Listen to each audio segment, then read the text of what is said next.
네, 안녕하세요. 7월 13일 월요일 새벽기도에 시작하겠습니다. 기도드리겠습니다. 은혜로우신 우리 아버지, 또 어제 주님의 날도 또 주의 전에 나가서 혹은 가정에서 주님 앞에 예배 드리게 하시고 어렵고 힘든 가운데서도 주님을 찬양하며 경배할 수 있도록 도와주신 것 감사합니다. 또 일주일이 시작되었습니다. 이번 한 주간도 주의 손에 의탁합니다. 한 걸음 한 걸음 인도해 주시옵시고 우리 형편과 우리 사정을 아시는 주님께서 하나하나 때가 되매 해결하여 주실 것을 믿습니다. 당면한 모든 문제들 주님 앞에 나와 기도할 때 하나님 우리의 간구를 들어주옵소서. 이 시간도 주님 앞에 의탁하옵고 예수님의 이름으로 기도드리옵나이다. 아멘. 네, 찬송가 452장입니다. 내 모든 소원 기도의 제목 같이 부르겠습니다. 452장입니다.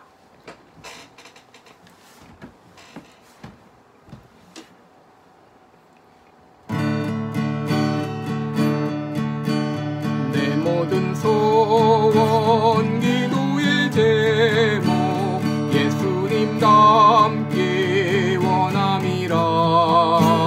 예수님 영상 나 입기 위해 세상에 보아 빚었네. 예수님 닮기 내가 원하네. 날 구원하신 예수님은 내 마음속에 지금 보도사 주님의 영상 인치소서. 무한한 사랑 풍성한 근육 슬픈 자 위로 하시는 주.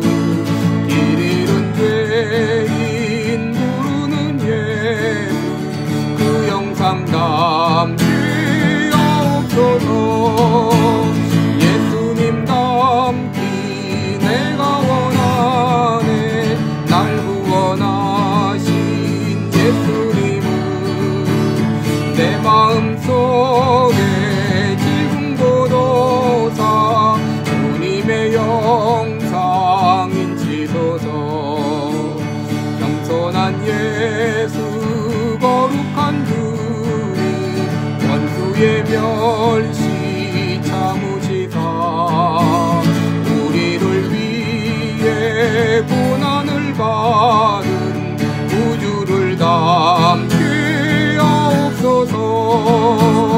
예수님 닮기 내가 원하네. 날 구원하신 예수님은 내 마음속에 지금 보도사 주님의 영상 인치소서.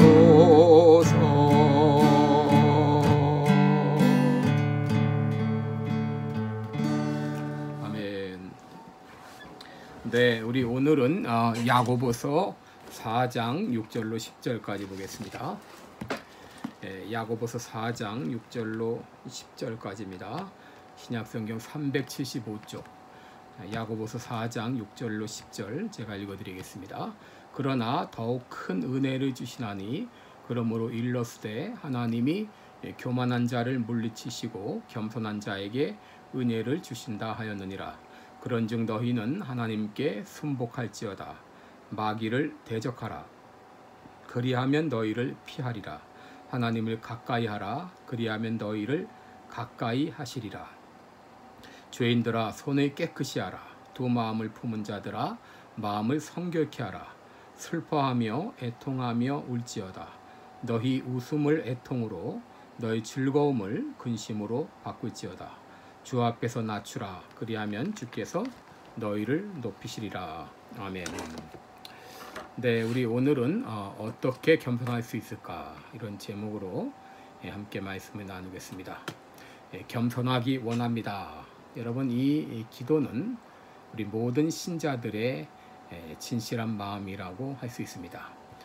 우리 성 어거스틴은 말하기를 신자의 세 가지 덕목을 말할 때 첫째도 겸손이요, 둘째도 겸손이요, 셋째도 겸손이다 라고 말했습니다. 그러나 여러분 겸손처럼 참 실천하기 어려운 그런 덕목도 없습니다. 그래서 어떤 분은 이름을 아예 겸손이라고 바꾸기도 했습니다. 여러분 오늘 본문 6절에 보시면은 그러나 더욱 큰 은혜를 주시나니 그러므로 일렀을 때 하나님이 교만한 자를 물리치시고 겸손한 자에게 은혜를 주신다라고 말씀하셨습니다. 베드로전서 5장 5절에도 젊은 자들아 이와 같이 장로들에게 순종하고 다 서로 겸손으로 허리를 동이라. 하나님은 교만한 자를 대적하시되 겸손한 자들에게는 은혜를 주시느니라 라고 말했습니다. 여러분 이 구절을 통해서 우리가 알 수 있는 것은 하나님은 겸손한 자에게 은혜를 주시고 교만한 자를 물리친다고 하는 것입니다. 만일 내가 은혜 가운데 머물고 있고 은혜 생활을 하고 있다면 나는 겸손한 사람이다 라고 말할 수 있습니다. 내가 은혜에서 점점 멀어지고 은혜와 관계없이 살아가고 있다면 나는 교만한 사람이다 라고 평가할 수 있을 것입니다. 그러므로 우리들이 하나님께 은혜를 받으려면 겸손한 사람이 되어야 됩니다. 어떤 사람은 그까짓 은혜 안 받으면 어때? 나 혼자도 얼마든지 잘 살 수 있어. 나 봐. 나 하나님의 은혜 없이도 이렇게 잘 살고 있잖아. 자신의 능력과 실력을 자랑하면서 자신만만하게 말하는 사람이 있습니다. 그래서 예배도 등한히 하고 말씀도 멀리 하지만 여러분 그런 사람들은 얼마 안 가서 곧 망하게 됩니다. 여러분 인간은 하나님의 은혜 없이는 살 수 없습니다. 물을 떠난 물고기가 살 수 없는 것처럼 여러분 인간은 창조 때부터 의존적인 존재로 창조되었습니다. 우리 인간은 하나님을 의지하지 않고는 하나님의 은혜 없이는 한시도 살 수 없는 존재입니다. 여러분 그런데 우리가 하나님의 은혜를 입으려면 겸손해야 됩니다. 문제는 이 겸손은 내가 겸손하고 싶다고 되는 것이 아니라고 하는 것입니다. 여러분 내 삶 가운데 겸손히 배워 나오려면 내가 먼저 겸손한 사람이 되어야 됩니다. 내가 잠시 겸손한 척은 할 수 있습니다. 그러나 그 사람의 교만은 곧 드러나게 될 것입니다. 내가 겸손한 사람인지 아닌지를 진단할 수 있는 질문이 있습니다.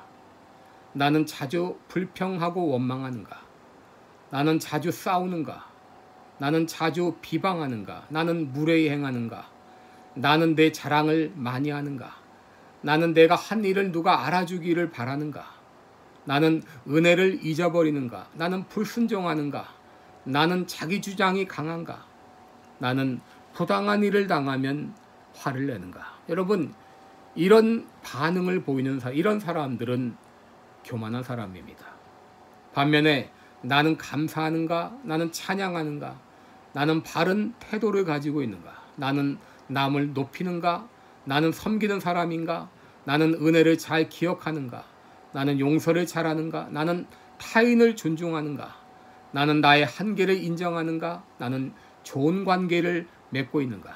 나는 대화 시에 다른 사람을 잘 배려하는가? 여러분 이런 사람은 겸손한 사람이라고 말할 수 있습니다. 여러분 우리가 겸손하려면 겸손히 우리 삶 가운데 배워 나오려면 내가 먼저 겸손한 사람이 되어야 됩니다. 그러면 우리는 어떻게 겸손한 사람이 될 수 있을까?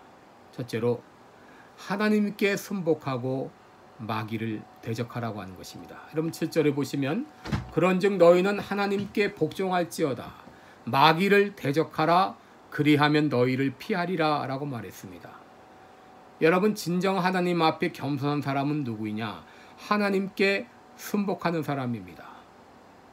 하나님께 순복한다고 하는 것은 어떤 상황에서도 하나님의 말씀에 순복하는 것을 말합니다. 하나님의 말씀하신 것은 어떤 것도 타협하지 않는 사람입니다. 하나님께 순복해야 되는데 불순종한다면 이것은 하나님을 대적하는 것이고 이렇게 되면 교만할 수밖에 없고 은혜에서 멀어질 수밖에 없습니다.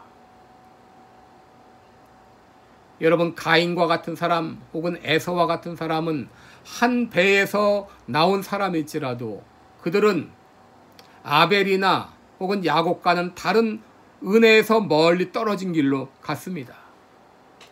마귀와 타협하는 사람이 하나님을 대적합니다. 하나님께 순복하고 마귀를 대적하는 사람이 겸손한 사람입니다. 다니엘은 우상을 숭배하지 않으면 죽인다고 하는 그 왕의 칙령이 내렸음에도 불구하고 하나님의 말씀에 순종했습니다.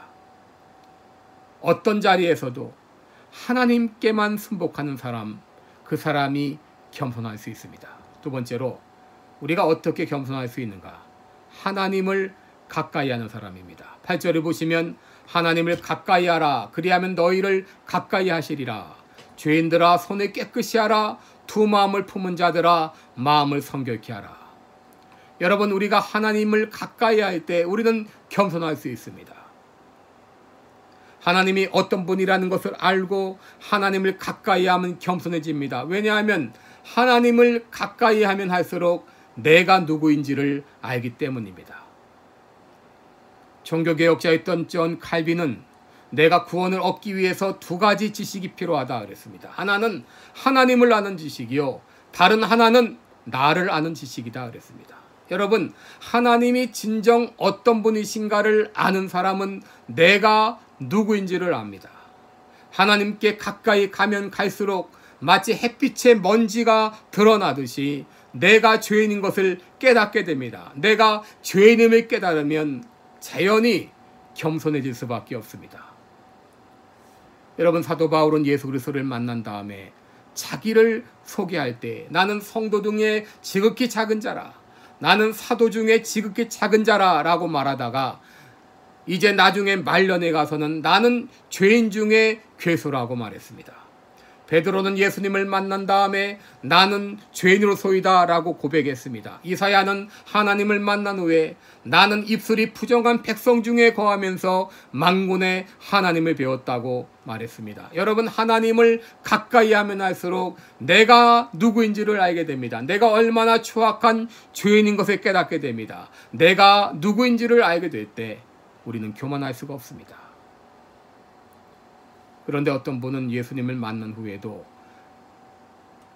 하나님이 누구신지 내가 누구인지를 알았지만 여전히 교만한 태도를 보이는 사람이 있습니다. 여러분, 이 사람은 옛날부터 교만한 태도가 몸에 배었기 때문에 자기도 모르게 그 태도가 나타나게 됩니다. 이런 사람들은 태도를 바꾸기 위해서 습관적으로 노력을 해야 됩니다. 예절도 필요하다면 배워야 됩니다.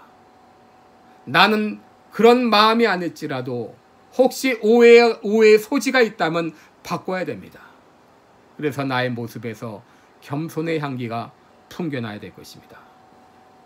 셋째로, 내가 겸손한 사람이 되려면 슬퍼하면서 애통하며 울어야 됩니다. 9절에 보시면 슬퍼하며 애통하며 울지어다. 너희 웃음을 애통으로, 너희 즐거움을 근심으로 받고 있지어다 라고 말했습니다. 여러분, 이것은 겸손한 사람의 태도이기도 하면서 한편 겸손한 사람이 되는 길이기도 합니다. 진정 겸손한 사람은 애통합니다. 예수님께서도 애통하는 자가 복이 있다고 하셨습니다. 사도 바울은 우는 자들로 함께 울라고 했습니다. 여러분, 겸손한 사람은 자기 죄를 슬퍼하며 애통합니다. 겸손한 사람은 다른 사람의 죄와 고통을 나의 고통으로 생각하며 함께 애통합니다. 여러분, 이렇게 애통할 때 내가 겸손해집니다. 울 때에 겸손해집니다. 오늘도 나의 죄를 바라보면서 또 다른 사람들의 그 죄와 고통을 바라보면서 애통하는 사람이 겸손해질 수 있습니다. 마지막으로, 예수님의 마음을 품으면 겸손하게 됩니다. 우리가 잘 아는 구절 빌립보서 2장 5절을 보게 되면 너희 안에 이 마음을 품으라 곧 그리스도 예수의 마음이니 그랬습니다. 여러분, 예수님의 마음이 어떤 마음입니까? 빌립보서 2장 6절 이하에 보면 그는 근본 하나님의 본체시나 하나님과 동등됨을 취할 것으로 여기지 아니하시고 오히려 자기를 비워 종의 형체를 가지사 사람들과 같이 되었고 사람의 모양으로 나타나사 자기를 낮추시고 죽기까지 복종하셨으니 곧 십자가의 죽으심이라 그랬습니다. 여러분, 예수님은 하나님의 본체셨지만 자기를 비우시고 종의 형체를 가지고 이 땅에 오셔서 섬김의 삶을 사시고 마지막 십자가에 죽기까지 복종하셨습니다. 우리 주님께서 종의 형체를 가지시고 친히 섬기셨습니다. 예수님께서 이렇게 두셨다면 여러분, 우리가 낮아진들 얼마나 낮아질 수 있을까요? 우리가 멸시를 받는다고 해서 얼마나 멸시를 받을까요? 우리 예수님은 하나님이신 예수님이 인간이 되시고 종으로 되시고 죽기까지 복종하셨는데 내가 낮아져야 얼마나 낮아질 수 있을까요? 우리는 날마다 나도 예수님의 마음을 품게 하옵소서 라고 기도해야 될 것입니다. 여러분, 이렇게 겸손한 자에게 하나님은 어떤 복을 주십니까? 10절에 보시면 주 앞에서 낮추라 그리하면 주께서 너희를 높이시리라 그랬습니다. 또 베드로전서 5장 6절에 그러므로 하나님의 능하신 손 아래서 겸손하라 때가 되면 너희를 높이시리라. 하나님께서는 겸손한 자를 높이십니다. 하나님은 겸손한 자를 알아보시고 때가 되면 높으십니다. 스스로 올라가려 하지 마십시오. 겸손하면 때가 되면 하나님이 높여주실 것입니다. 기도하겠습니다. 은혜로우신 우리 아버지, 오늘 이 아침에 하나님의 본체셨지만 인간의 몸을 입고 이 땅에 오셔서 십자가에 죽기까지 복종하신 그 겸손하신 예수님의 모습을 바라봅니다. 우리들도 예수님의 마음을 품기를 원합니다. 우리도 예수님이 가신 그 길을 가기를 원합니다. 나로 겸손한 사람이 되게 하여 주옵소서. 그래서 나의 모습을 통해서 예수님의 향기가 풍겨나게 하여 주옵소서. 오늘도 주님 앞에 감사드리며 예수님의 이름으로 기도드리옵나이다. 아멘. 네, 오늘도 더운 날씨에 건강에 유의하시고 나라와 민족을 위해서 계속 기도해 주시기 바랍니다. 고맙습니다.